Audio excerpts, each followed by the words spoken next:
बिस्मिल्लाहिर्रहमानिर्रहीम, अस्सलाम वालेकुम। सऊदी अरेबिया और ईरान के हिस्टोरिक नॉर्मलाइजेशन पर अब ऑफिशियल स्टैंप लग गया है। दोनों देशों ने एक दूसरे की कैपिटल्स में अपनी अपनी एम्बेसी को एक बार फिर से बहाल कर लिया है। दोनों देशों के ऑफिशियल्स ने स्टेटमेंट दिए हैं कि आने वाले वक्त में वो रीजनल स्टेबिलिटी और इकोनॉमिक डेवलपमेंट के लिए काम करेंगे। मतलब फॉरेन मिशंस को दोनों एडमिनिस्ट्रेशंस ने ग्रीन लाइट दे दी है। कोऑपरेशन को further trade, security, technology, transportation और सीक्रेट इंटेलिजेंस में बढ़ाया जाएगा। अभी जो नए स्टेटमेंट्स हैं ये तो आखिरी 2 महीनों से वैसे ही क्लियर है कि मिडिल ईस्ट रशिया और चाइना के इन्फ्लुएंस से बदल रहा है। China brokered Saudi Iran deal इसका एक बड़ा सबूत है। फिर लगातार मिस्टर प्रेसिडेंट पुतिन, उसके बाद मिस्टर प्रेसिडेंट शी जिनपिंग की सऊदी विजिट हुई, एक के बाद एक। ये कोई इत्तेफाक नहीं है। दरअसल यूनाइटेड स्टेट्स के ट्रेडिशनल गल्फ पार्टनर्स अपनी फॉरेन पॉलिसी का इंटरनेशनलाइजेशन कर रहे हैं, वैसे ही जैसे टर्की ने किया है कि जहां भी फायदा मिलेगा वो हमारे दोस्त हैं। खेमा सिस्टम मिडिल ईस्ट से अब खत्म होने जा रहा है कि मरे या जिए साथ तो यूनाइटेड स्टेट्स का ही देंगे, या फिर मरे या जिए साथ तो रशिया और चाइना का ही देंगे। ये कॉन्सेप्ट मिडिल ईस्ट के देश अब खत्म कर रहे हैं और अपनी फॉरेन पॉलिसी को बहुत चालाकी से प्लेस कर रहे हैं। मिडिल ईस्ट की तीनों पावरफुल कंट्रीज सऊदी, ईरान और टर्की इस वक्त ऑलमोस्ट सेम फॉरेन पॉलिसी के साथ चल रहे हैं और तीनों देशों का कॉपरेशन बढ़ रहा है। और अच्छी बात यह कि तीनों देश $1 ट्रिलियन इकोनॉमी बन गए। इनकी कंबाइंड पॉपुलेशन 19 करोड़ की होगी और तीनों देशों की जीडीपी 4 ट्रिलियन से ज्यादा है। अगर ये तीनों देश एक साथ मिलकर इकोनॉमिक डेवलपमेंट पर ध्यान दें और आस पड़ोस के छोटे मगर पावरफुल और रिसोर्सफुल कंट्रीज के साथ भी अपने कॉपरेशन को बढ़ाएं, कॉन्फ्लिक्ट्स और प्रॉक्सीज को खत्म करें, तो आप सोच नहीं सकते कि मिडिल ईस्ट क्या बनने जा रहा है। और इसके लिए मिडिल ईस्ट से कॉन्फ्लिक्ट की 2 बड़ी वजहों को जड़ से काटना होगा। पहला, शिया सुन्नी कॉन्फ्लिक्ट को सियासी लेवल पर खत्म करके, और दूसरा, मिडिल ईस्टर्न सोसाइटी में अरब, तुर्क, कुर्द और फारसी का भेद खत्म करके, टेंशन को मिटाकर। और इसे कैसे किया जा सकता है? इस्लामिक आइडेंटिटी को पहले नंबर पर लाकर। इससे पहले भी इसे ऐसे ही खत्म किया गया है और अभी भी इसे खत्म करने का यही एक तरीका है कि लोग अपने आप को मुसलमान पहले समझे, बाद में अरबी, तुर्क, कुर्द और फारसी। एथनिक टेंशन और आइडियोलॉजिकल डिफरेंसेस को खत्म करने का सिर्फ एक ही तरीका है कि बैठकर इंटेलेक्चुअल डिस्कशन किया जाए।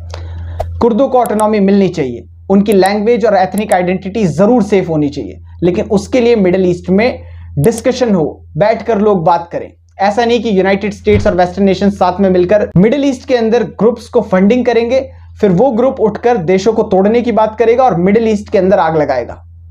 इन चीजों से सिचुएशंस और ज्यादा बिगड़ेंगी। आप अपने ही घर को तबाह कर रहे हैं। मंगोलों के दौर में सालों पहले भी यही हाल था। मिडिल ईस्ट का मुसलमान इसी तरह शिया, सुन्नी, अरब, तुर्क, कुर्द और फारसी में बटा हुआ था। मंगोल आए और उन्होंने इन्हें बुरी तरह रौंद दिया। मिडिल ईस्ट के मुसलमानों की हार हुई। लेकिन वो सिचुएशन साउथ एशिया में नहीं थी।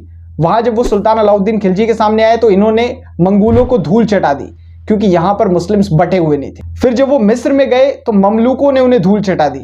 हारे कौन? मिडिल ईस्ट के मुसलमान, क्योंकि वो बहुत बुरी तरह से डिसइंटीग्रेटेड थे। लेकिन अब अच्छी खबर यह है कि मिडिल ईस्ट के देश यूनिटी और डेवलपमेंट की तरफ बढ़ रहे हैं। ना सिर्फ बिजनेस और कॉपरेशन में, बल्कि मिलिट्री अलायंस की भी बात छिड़ी गई है, जिसकी किसी दूसरे देश ने ना मुखालफत की है ना उसे खारिज किया है। सबसे पहले यूएई ने अमेरिका के बनाए गल्फ मैरीटाइम कोलिशन से अपने रिश्ते खत्म कर लिए और उसमें पार्टिसिपेट करने से इनकार कर दिया। अमेरिका ने इस नेवल अलायंस को सन 2001 में बनाया था इंटरनेशनल टेररिज्म को रोकने का बहाना देकर, 2 बड़े वाटर जोन्स में, रेड सी और गल्फ रीजन्स में। लेकिन काउंटर टेररिज्म हमेशा से ही अमेरिका का एक बड़ा बहाना रहा है दुनिया में अपने इन्फ्लुएंस को बढ़ाकर हाइपर पावर की पोजीशन को मेंटेन रखने के लिए। आप जरा इस मैप को ध्यान से देखें। सन 2001 में यूनाइटेड स्टेट्स की पावर और इन्फ्लुएंस पूरी दुनिया में पीक पर थी। उस वक्त मिडिल ईस्ट के अंदर अपने इन्फ्लुएंस को बढ़ाकर वो अपनी ताकत को पूरी दुनिया में कंसोलिडेट करना चाहता था और वो जो वेब बना रहा था पूरी दुनिया में उसे पूरा करना चाहता था। नेटो के बहाने अमेरिका यूरोप में मजबूत, मतलब वेस्ट से इनके वाटर सेव और ईस्ट से रशिया के ऊपर हावी। उसके बाद नॉर्दर्न अफ्रीका में जो अपर पार्ट है वहां की गवर्नमेंट्स और मोनार्कीज के साथ इनकी बनती है, डिक्टेटरशिप्स के साथ इनके टाइज हैं। उन लोगों को ये फंड करके गवर्नमेंट में बने रहने में हेल्प करते हैं और इसी वजह से उन्होंने अलाउ कर रखा है कि आप मिलिट्री बेसिस बना ले। मतलब पूरे मेडिटेरेनियन सी पर यूनाइटेड स्टेट्स इनडायरेक्टली काबिज है। उसके बाद साहेल रीजन में भी सेम तरह की सिचुएशंस रखते हैं ये, वहां पे भी इनके पार्टनर्स हैं, मिलिट्री बेसिस हैं, मिलिट्री अलायंसेस हैं। इसी वजह से साहेल रीजन में भी स्ट्रांग है। मतलब अल्टीमेटली ये पूरे नॉर्थ अफ्रीका के किंग बन गए और जो भी नॉर्थ अफ्रीका का किंग है वो एंटायर अफ्रीका का किंग वैसे ही बन गया। और साथ में साउथ के कुछ अफ्रीकन देशों के साथ भी इनके टाइज हैं। फिर इन्होंने सोचा कि चलो मिडिल ईस्ट पर भी कब्जा कर लेते हैं। वहां पर जरूरत महसूस कराई अरब देशों को कि आपको हमारी प्रोटेक्शन की जरूरत है। उसके बाद नेवल अलायंसेस बनाए, मिलिट्री बेसिस खोले, हर एक देश में मिडिल ईस्ट इनके कब्जे में आ गया। फिर अफगानिस्तान पर अटैक किया। काबुल में रहने का मतलब था कि सेंट्रल एशिया के ऊपर दबाव बना के रखेंगे और साउथ एशिया में इंडिया, पाकिस्तान, बांग्लादेश इन जैसे देशों को अपने कब्जे में और टारगेट में रखेंगे। जब मर्जी तब कहीं पर भी अपने फायदे के लिए वो हमले कर सकते हैं। फिर चाइना के पास जापान और साउथ कोरिया में मिलिट्री अलायंस और मिलिट्री बेसिस, वहां से चाइना को दबा रहे हैं, वहां खतरनाक हथियार और न्यूक्लियर सबमरीन इंस्टॉल कर रखी हैं। अब तो ताइवान पर भी यूनाइटेड स्टेट्स सियासत कर रहा है। यहां पर कॉमन क्या है? एक जाल जिसे पूरी दुनिया में अपनी ताकत और वकार के लिए एक देश ने फैलाया। नाम क्या दिया? Counter terrorism, counter communism. फिर नाम क्या दिया? So called free world concept, जिसमें सिर्फ अमेरिका का फायदा है। क्वाइटली पॉसिबल है कि दूसरे देशों का फायदा हो सकता है, लेकिन गारंटी सिर्फ यूनाइटेड स्टेट्स की थी।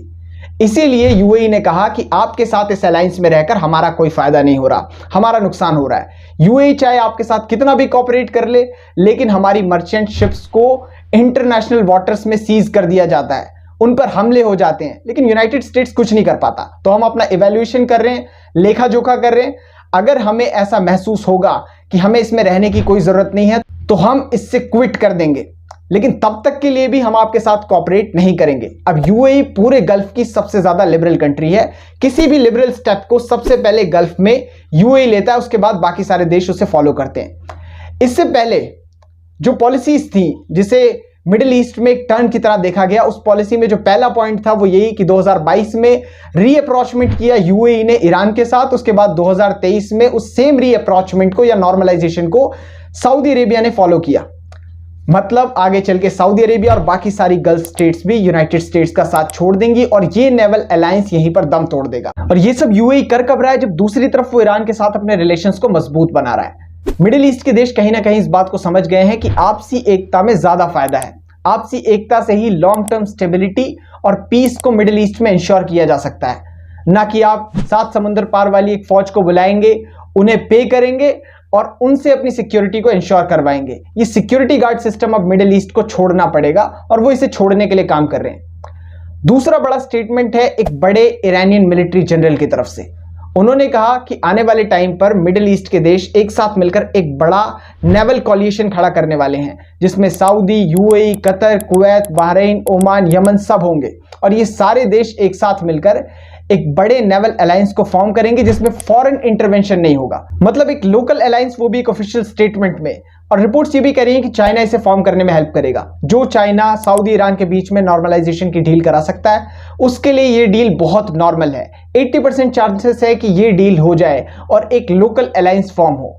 इस लोकल अलायंस के बनने के बाद यूनाइटेड स्टेट्स को मिडिल ईस्टर्न वाटर्स को छोड़कर जाना पड़ेगा, क्योंकि इसमें ईरान होगा और ईरान कभी नहीं चाहेगा कि मिडिल ईस्टर्न वाटर्स में यूनाइटेड स्टेट्स की प्रेजेंस रहे। और बाकी सारे मिडिल ईस्टर्न नेशंस को भी अब उसके साथ सिक्योरिटी पैक्ट रखने में कोई इंटरेस्ट नहीं है। बड़ी बात यह है कि किसी दूसरी गल्फ कंट्री ने इस स्टेटमेंट को खारिज नहीं किया है, गलत नहीं बताया। मतलब ये सारे देश साथ में मिलकर आने वाले टाइम पर कुछ बड़ा करने वाले हैं। ईरान ने अपने स्टेटमेंट को और ज्यादा इफेक्टिव बनाने के लिए उसमें कुछ ऐड किया कि इंडिया और पाकिस्तान भी इस अलायंस का हिस्सा बन सकते हैं, ताकि इस पूरे वाटर्स से यूनाइटेड स्टेट्स के इन्फ्लुएंस को खत्म किया जा सके और कहीं पर भी अमेरिकन शिप्स आ जा ना सके। ये ईरान का प्लान है। चाइना ने भी इस नेवल मिलिट्री अलायंस को माउथ सर्विस दी और कहा है कि वो रिस्पेक्ट करते हैं रीजनल कंट्रीज की चाहत को, कि वो अपने खुद के हाथ में अपना मुस्तकबिल रखना चाहते हैं और ये जरूरी है। चाइना हमेशा कंस्ट्रक्टिव और पॉजिटिव रोल प्ले करेगा रीजनल डेवलपमेंट के लिए, और वो मिडिल ईस्ट के देशों को खुद मुख्तारी इख्तियार करने में मदद करेगा।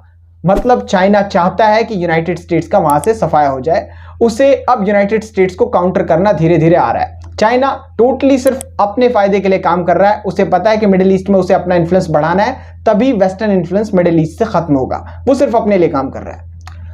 दूसरी तरफ यूनाइटेड स्टेट्स ने जब अपनी हालत को इतना ज्यादा खराब देखा मिडिल ईस्ट के अंदर, तो उन्होंने कोशिश की कि वो अपने हालात को वहां पर सुधारें। Foreign secretary of state Antony Blinken को सऊदी विजिट पर भेजा गया, जहां पर रिलेशंस को एक बार फिर से रिव्यू करने और बाकी सारे इंपॉर्टेंट मुद्दों पर बात करने के लिए उन्हें समझाया गया है कि वो जाकर मिडिल ईस्ट के देशों के साथ रिलेशंस को एक बार फिर से पटरी पर लेकर आए। हालांकि बहुत ज्यादा देर हो चुकी है।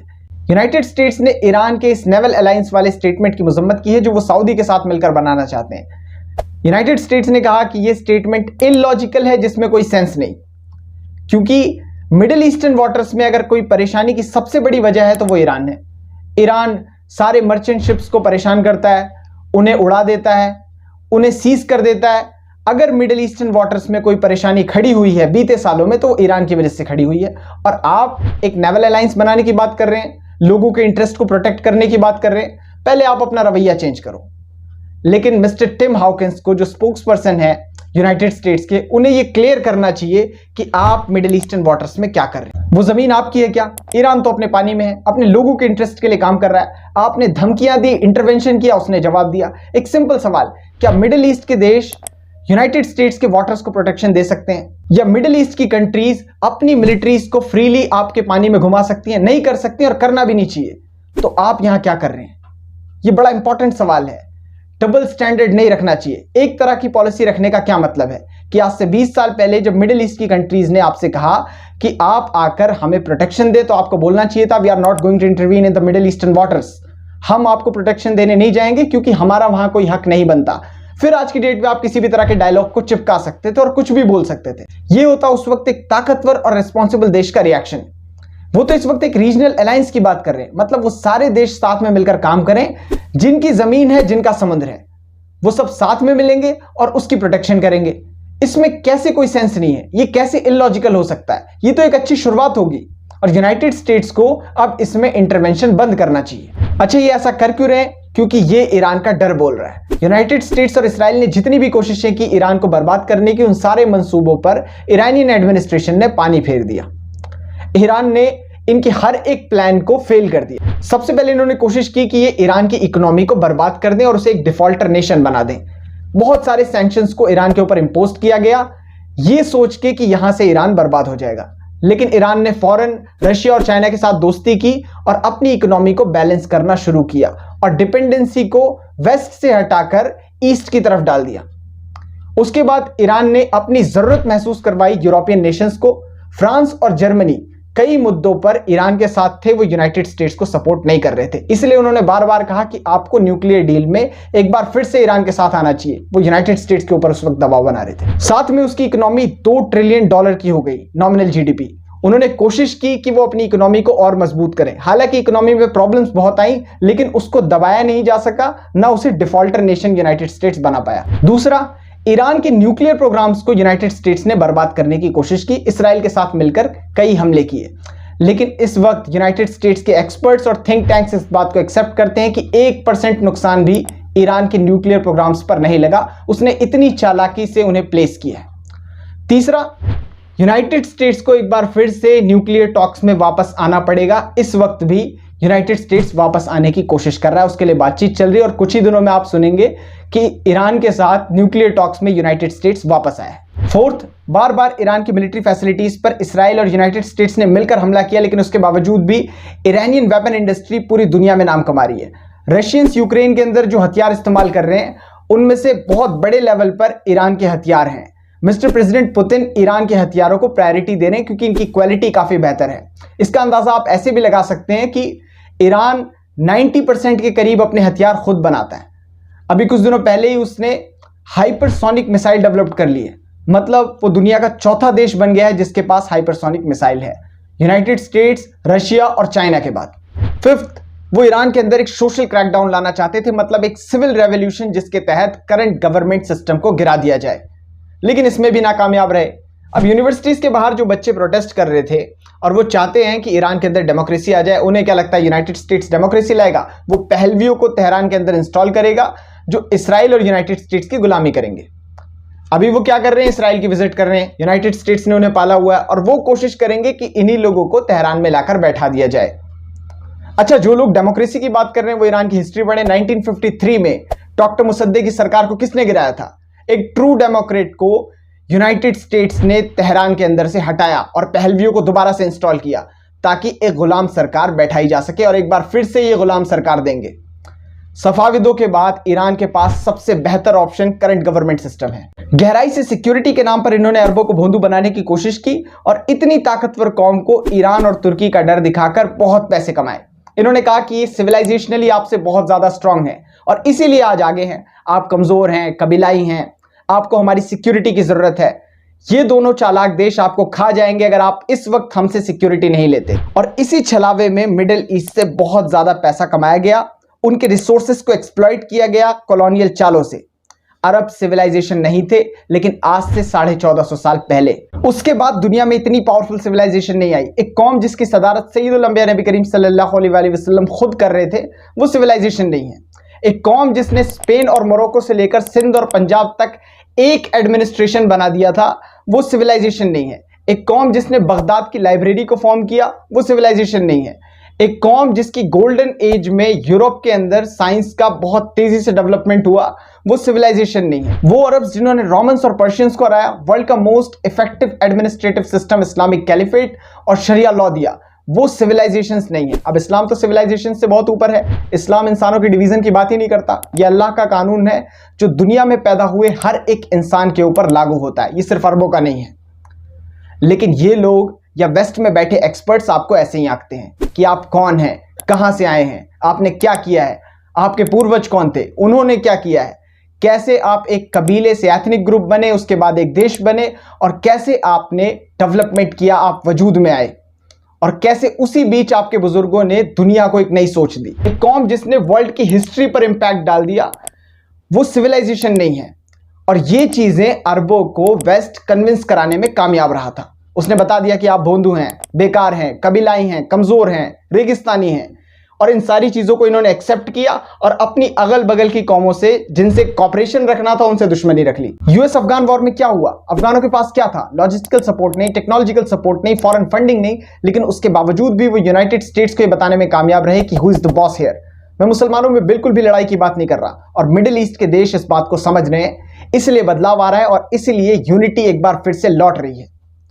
लेकिन बदलाव के इस दौर में बहुत तेजी से इस्लामिक वैल्यूज, शरिया और इस्लामिक बैंकिंग अपना वजूद खो रही हैं। इन्हें रिवाइव करना हर एक मुसलमान की रिस्पॉन्सिबिलिटी है। इंटरनेशनल मुस्लिम कम्युनिटी के 80% लोगों ने यह सोच रखा है कि इन सारी चीजों को कंजर्व करके रखने की रिस्पॉन्सिबिलिटी सऊदी अरेबिया की है। बाकी सारे मुस्लिम्स अपने हिसाब से चल सकते हैं। अभी वहां पर कानून बदल रहे हैं, तो इंटरनेशनल मुस्लिम कम्युनिटी में बर्र-ए-सगीर के लोग, मिस्र के लोग, ईरान के लोग, तुर्की के लोग उस बात की मजम्मत कर रहे हैं कि इस्लाम के गढ़ में ऐसा हो रहा है। लेकिन उससे पहले आप अपने आप को तो देखें। अब वो लोग आसमान से तो उतर के आए नहीं है, सब आदम की औलाद हैं, आप ही की तरह वो भी एक आम मुसलमान है। वहां पर बदलाव हो रहे हैं क्योंकि आप अपने समाज को पहले ही बदल चुके हैं। पाकिस्तान इस्लाम के नाम पर बना, लेकिन उसके बाद क्या है? लॉलीवुड, बॉलीवुड की हर एक फिल्म वहां चलती है। कोई भी पाकिस्तानी बॉलीवुड की फिल्म से स्ट्रेंज नहीं होगा, वो सबको जानता है।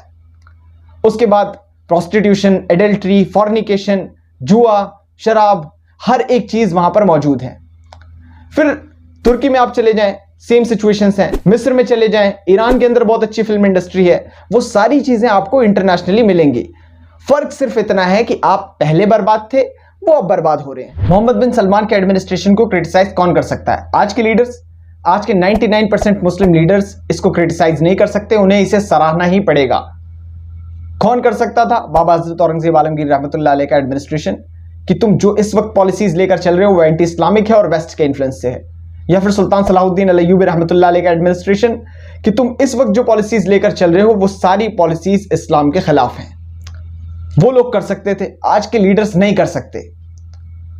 इस वक्त मोहम्मद बिन सलमान के एडमिनिस्ट्रेशन को दुनिया में लोनली फील हो रहा था, अकेला महसूस हो रहा था।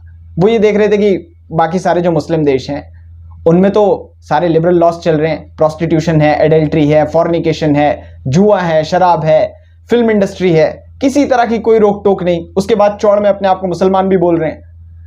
वो आइडिया उन्हें पसंद आया, उन्होंने अपने आप ही लागू कर लिया और रोकने वाला कोई है नहीं। अब बर्रे सगीर में पाकिस्तान और बांग्लादेश की तो बात कर ली, लेकिन अब बात करते हैं पूरी दुनिया की सबसे बड़ी मुस्लिम कम्युनिटी की, इंडियन मुस्लिम कम्युनिटी की।